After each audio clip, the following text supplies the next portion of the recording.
আমি বলেছি যারা বলেছে এই দেশে আওয়ামী নিষিদ্ধ করার পক্ষে আমরা নই, এই দেশে আওয়ামীরও রাজনীতি করার গণতান্ত্রিক অধিকার আছে, আমি তাদের বলেছি অবশ্যই আছে, কিন্তু আপনাদের জবাবদিহিতা করতে হবে। যখন নেত্রীর সামনে বাড়ির সামনে বালুর ট্রাক ছিল তখন গণতন্ত্র কোথায় ছিল? যখন নেত্রীকে দুর্নীতির মামলায় জেলে দিয়েছে, রিমান্ডে নিয়েছে, ঠিকমতো চিকিৎসা হতে দেয় নাই, তখন গণতান্ত্রিক অধিকার কোথায় ছিল? যখন ইলিয়াস আলী সালাউদ্দিনকে গুম করেছে, সালাউদ্দিনকে তো পাওয়া গেছে, ইলিয়াস আলীকে আজও পাওয়া যায় নাই, তখন গণতন্ত্র কোথায় ছিল? যখন তারেক জিয়াকে রিমান্ডে নিয়ে নির্যাতন করে ব্যাকা করে বিদেশে পাঠাইছে, এখনো দেশে ফিরতে পারে নাই, গণতন্ত্র কোথায় ছিল? কথা কয় না। আমরাও তো গণতন্ত্রের পক্ষে, সবার রাজনীতি করার অধিকার আছে, কিন্তু অপরাজনীতি করার অধিকার কাউকে দেয়া হবে না। রাজনীতি করতে হলে অবশ্যই যেই রাজনীতি জনগণের কল্যাণে, মানুষের কল্যাণে, মানবতার কল্যাণে, সেই রাজনীতি করার অধিকার সবার আছে, কিন্তু যেই রাজনীতি মানুষের হাত রক্তাক্ত করে, আমার পিলখানার জনপ্রিয় দেশপ্রেমিক সেনা অফিসার নিহত হয়, আমার আলেম ওলামা শহীদ হয়, তাওহীদি জনতার বুকে গুলি চালানো হয়, ছাত্র জনতার রক্তে রঞ্জিত হয় রাজপথ, এই গণতন্ত্র আমরা চাই না। এই গণতন্ত্র কি চান? যদি এই গণতন্ত্র না চান, 1952-তে যেমন আমরা রক্ত দিয়ে ভাষা এনেছিলাম, 1971-এ রক্ত দিয়ে দেশ এনেছিলাম, 2024-এ রক্ত দিয়ে ফ্যাসিবাদ স্বৈরাচার মুক্ত করেছি এই বাংলাদেশ, একইভাবে আল্লাহর জমিনে আল্লাহর দ্বীন কায়েম করার জন্য ইসলামী আন্দোলনের নেতা কর্মীরা যদি ডাক দেয়, সেই ডাকে সাড়া দিয়ে রাজপথে থেকে যদি রক্ত ছড়াতে হয়, রক্ত ছড়িয়ে রক্তের সাগরে সাঁতার কেটে কেটে একটি রক্তাক্ত বিপ্লবী কালেমার পতাকা বাংলার জমিনে উড়াতে রাজি কারা কারা দেখতে চায়?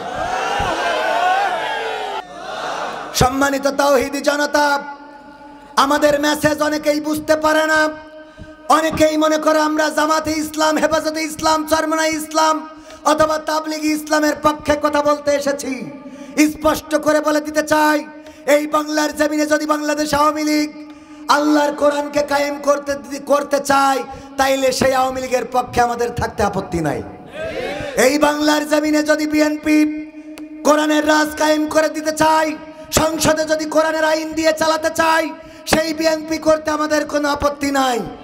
কিন্তু এই বাংলাদেশে যদি জামাত ইসলামের মতো ইসলামী দল রাষ্ট্র ক্ষমতায় যাওয়ার পরে কোরআনের আইন দিয়ে দেশ না চালায়, এই জামাত ইসলামের বিপক্ষে রাজপথে নামতে আমাদের কোনো আপত্তি নাই।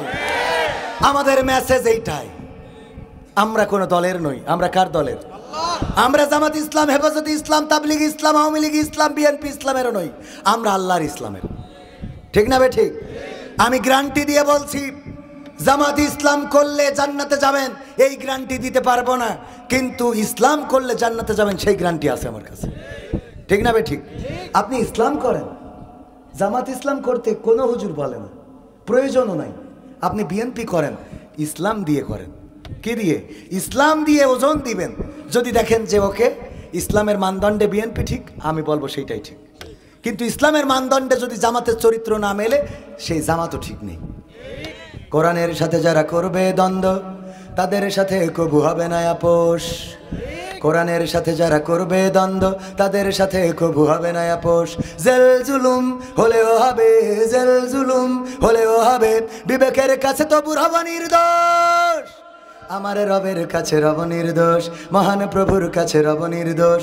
কোরআনের সাথে যারা করবে দ্বন্দ্ব, তাদের সাথে কবু হবে না। কোরআনের কথা যারা বলে যায় আজ, তাদের দমাতে কত ফন্দি, কাউকে ধরে নিয়ে দিয়েছে ফাঁসি, কাউকে রেখেছিল বন্দি। কোরআনের কথা যারা বলে যায় আজ, তাদের দমাতে কত ফন্দি, কাউকে ধরে নিয়ে দিয়েছে ফাঁসি, কাউকে রেখেছিল বন্দি। হক কথা বললেই জ্বলে যায় গাব, কোরআনের কথা সইতে পারে না। হক কথা বললেই জ্বলে যায় গাব, কোরআনের কথা সইতে পারে না। জানি না তাদের আমাদের পরে কেন এত আক্রোশ। জেল জুলুম হলেও হবে, জেল জুলুম হলেও হবে, বিবেকের কাছে তবু রব নির্দোষ। আমার রবের কাছে রব নির্দোষ, মহান প্রভুর কাছে রব নির্দোষ। কোরআনের সাথে যারা করবে দ্বন্দ্ব, তাদের সাথে কবু হবে না। কোরআনের কথায় আজ বলতে গেলে আসছে বাধা কত ভাবে, কোরআন প্রেমিকারা হাতে রেখে হাত যাবে। দিনের কথা আজ বলতে গেলে আসছে বাধা কত ভাবে, কোরআন প্রেমিকেরা হাতে রেখে হাত সামনে এগিয়ে যাবে। হক কথা বলতে করি না কো ভয়, জীবনের বিনিময়ে আনবো বিজয়। হক কথা বলতে করি না কো ভয়, জীবনের বিনিময়ে আনবো বিজয়। বুকে আছে শক্তি, অন্তরে আছে সাহস। সাহস আছে? আছে? আছে মানে কি? যে জোরে বললেন। ওই যে স্যার জিজ্ঞেস করলো জীবনের ছাত্রদের মধ্যে তোমাদের কার সাহসী ঘটনা আছে জীবনে? এক ছাত্র বলছে স্যার আমার আছে।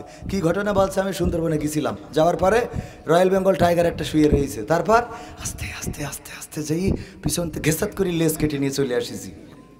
স্যার বলছে এই তোমার সাহসী ঘটনা? রয়্যাল বেঙ্গল টাইগারের লেজ কেটে আনিছি, আপনি কি মনে করেন? কয় মাথা বাদ দিয়ে লেজ কেটলি কেন? কয় মাথা এক সপ্তাহ আগে কেটে নিয়ে গেছে। মাথা তাইও আস্তে আস্তে গেছে। আর যদি মাথা থাকতো তা তো বাড়ি আসলি বউ কইতে সে লুঙ্গি কনে খুলতে হয়েছে। ঠিক না বেঠে? ওগো আমার ভাইয়েরা, আবার মা বোনদের ব্যাপারেও কথা বলতে বলেছে। মা বোনদের ব্যাপারে শুধু এতটুকু বলবো, ওয়া করে না ফি বুয়ুতিকুন্না ওয়ালা তাবাররাজনা তাবাররুজাল জাহিলিয়াতিল উলা। ওগো নারীরা পর্দার মধ্যে থাকো, জাহিলি যুগের মেয়েদের মতো সাজুগুজু করে নিজেদেরকে প্রদর্শন করে বেড়ায়ও না। আর এখনকার মা বোনেরা বলল আল্লাহ আমরা তোমার কথাও শুনবো, শয়তানের কথাও মানবো। কি করে? মানে আমরা আগে সাজুগুজু করব, আগে মেকআপ করব, লিপস্টিক মারব, তারপর আবার বাউন্ডারি আঁকাবো। আছে না নাই? এনে কালো করি একটা বাউন্ডারি মারে, এই বাউন্ডারি আঁকাবো, টিপ দেব, নুক্তা দেব, সব দেওয়ার পরে তারপরে বুরখা পরি চোখ দুটো দেখা যাবে।